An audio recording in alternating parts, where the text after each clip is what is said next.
Imagine this, you're in a relationship. It's nice, you enjoy each other's company, there are laughs and shared memories, you might even love each other, but there's something missing. Now, I don't usually talk about myself, but here I think it's relevant. I've had bad relationships in the past, like many of you, and I learned certain habits and patterns to survive those relationships. So when I finally found a good partner, someone who invested in me, my health, my well-being, naturally, I thought I would be able to return those things, give the same goodness back to them. Now, when I talk about harmony in a relationship, I don't just mean peace.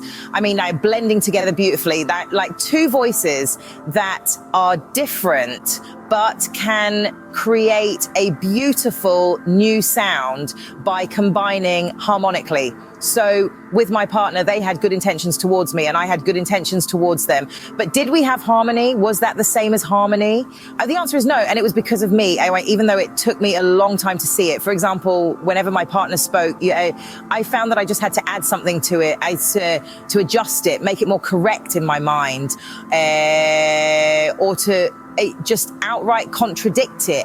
I didn't even realize I was doing this, but this is why it was happening. I wasn't trying to harmonize with what they were saying. Like, I was trying to reestablish it, because in all my past relationships, the only way I could grow or survive was to establish my own path. So I never learned how to build on what someone else has already established. And that was harming my partner, even though it wasn't my intention. Spiritually, that meant that my partner would lay a foundation, then I would come along, rip up their foundation out of the ground, and then lay my own.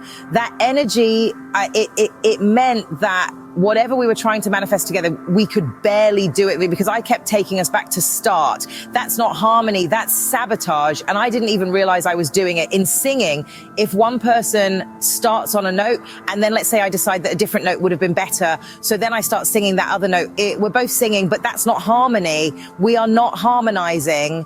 When I realized what I was doing to my partner, I took steps to correct it immediately. It took some effort and time, but I started asking myself, how can I harmonize with what they established? It doesn't mean that I have to lose my identity or be exactly like them.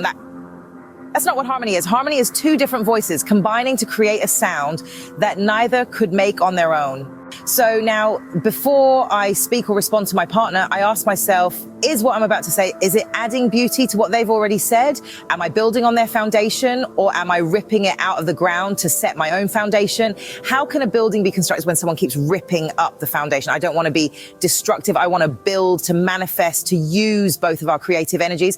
But in order to do that, I had to stop contradicting my partner, stop trying to rebuild what they've already built, and actually allow myself to build up from their foundation. I had to learn to harmonize with the song that was already playing, instead of trying to always start a new song.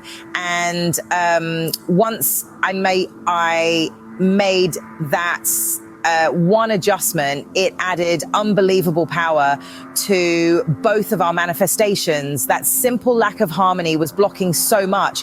And when I fixed it, like when I learned to harmonize with my partner, the blessings really began to flow into our lives. That's what I want for you.